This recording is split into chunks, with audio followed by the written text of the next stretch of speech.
Hello mga ka-YouTube. Ngayon mag-unboxing tayo ng Nato strap. Nabili ko siya sa Lazada. Worth 331.02 and 379.20. Galing siya from Rider Ye Trading. And yung isa is Watsa.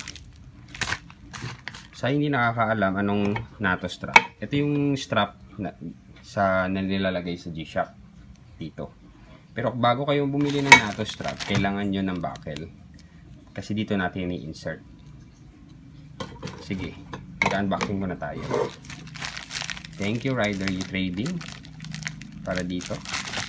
Sige, open na natin. Oops. Ano lang.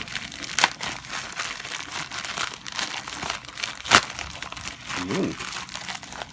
Ito pala yung dalawang nabili ko. Worth 379. Pwede. Ito na siya. Buckle. Isang blue. And isang white na mena. White and blue. Diba? Okay. 22mm siya. Size natin kung 22 nga.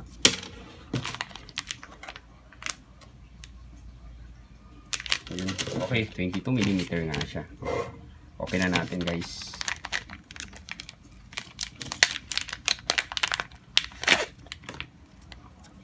Actually 24 ang binibili ko. Kaso walang 24 available. Kaya binili ko ang 22. Okay lang naman. Fit naman din siya sa buckle natin. Yun. Try nga natin. Yan, guys. Insert nyo lang sa buckle.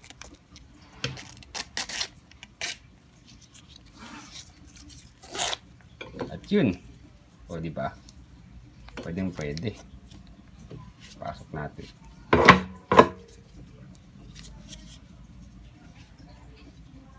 Medyo manipis to. Tingnan natin. Ang ibang strap ko kasi hindi ganito eh.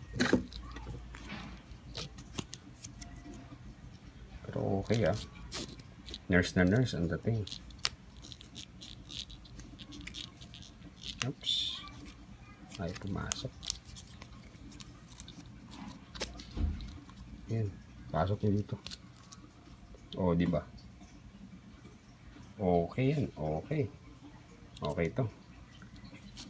Thank you kay Rider Ye Trading para sa strap. Thank you. Worth 379.20. 5-star to. Okay.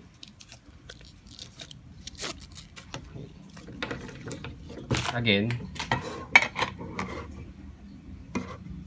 tingnan natin ang kay watts ko.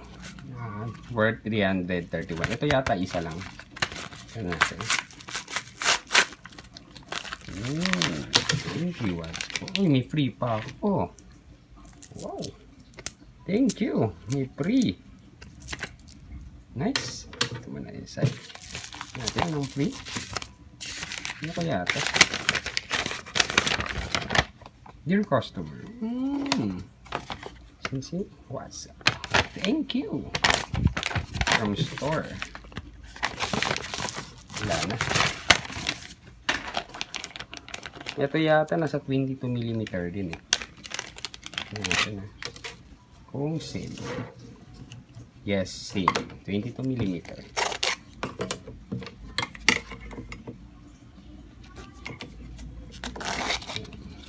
Paki-subscribe na lang at marami pa tayong video na gagawin. Wow, nice to, nice. Meron nga siyang spacing kasi pang 24mm nga tong buckle ko.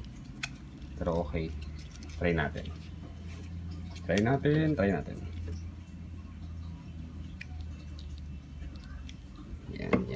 Yan.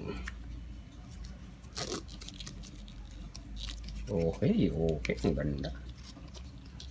Pinapasok kasi dito para walang lagpas dito. Ayun. O diba? Nice. Thank you, Asko.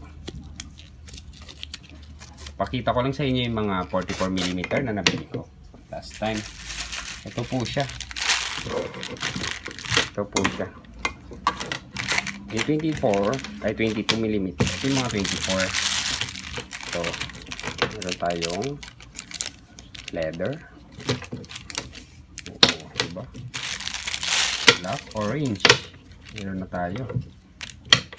Gray. At yung red. Oh, diba?